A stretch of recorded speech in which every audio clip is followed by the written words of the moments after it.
Pour la 10e année, le Particulier Magazine dévoile le palmarès 2024 des meilleures assurances-vie. Le placement préféré des Français reste une valeur sûre. Alors ne manquez pas notre classement des meilleures assurances-vie pour choisir le contrat qui vous convient le mieux.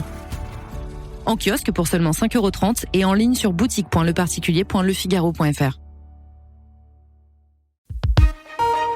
L'éditorial du Figaro. Accélérateur de haine par Yves Tréhard. L'antisémitisme n'a pas attendu la tragédie du 7 octobre 2023 pour s'exprimer en France.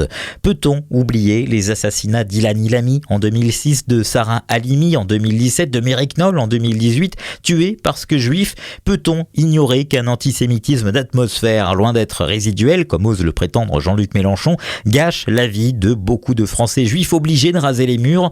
Peut-on ne pas voir et ne pas comprendre que ce venin se propage à la vitesse de l'islamisme virulent qui s'infiltre chaque jour davantage dans notre société?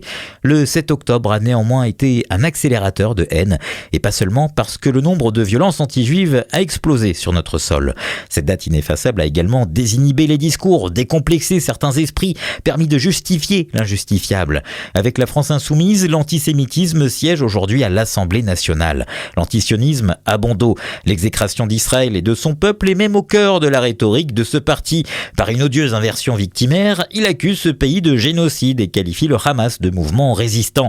Les massacreurs, les éventreurs, les terroristes ne sont pas ceux qu'on croit. Par extension, et avec force préjugée, les Français juifs sont condamnés au même procès. Montrés du doigt, coupables de complicité, interdits d'entrer dans certains amphithéâtres comme à Sciences Po Paris. Soutien acharné du Hamas, Mélenchon et ses sbires le sont aussi du Hezbollah. Et cette semaine, ils demandent de hisser le drapeau palestinien partout où c'est possible. Au pays du capitaine Dreyfus, on arrache les photos des otages des islamistes. La défaite de la raison est totale. Le commerce électoral d'une partie de la gauche bat son plein, et face à ce pitoyable spectacle, que dire de l'attitude de l'Elysée? Pour ne pas froisser les banlieues, Emmanuel Macron a lui aussi refusé de participer à la marche contre l'antisémitisme en novembre dernier. Il veut à présent arrêter les livraisons à Israël d'armes servant à Gaza.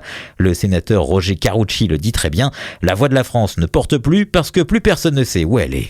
Pour la 10e année, le Particulier Magazine dévoile le palmarès 2024 des meilleures assurances-vie. Le placement préféré des Français reste une valeur sûre. Alors ne manquez pas notre classement des meilleures assurances-vie pour choisir le contrat qui vous convient le mieux. En kiosque pour seulement 5,30 € et en ligne sur boutique.leparticulier.lefigaro.fr.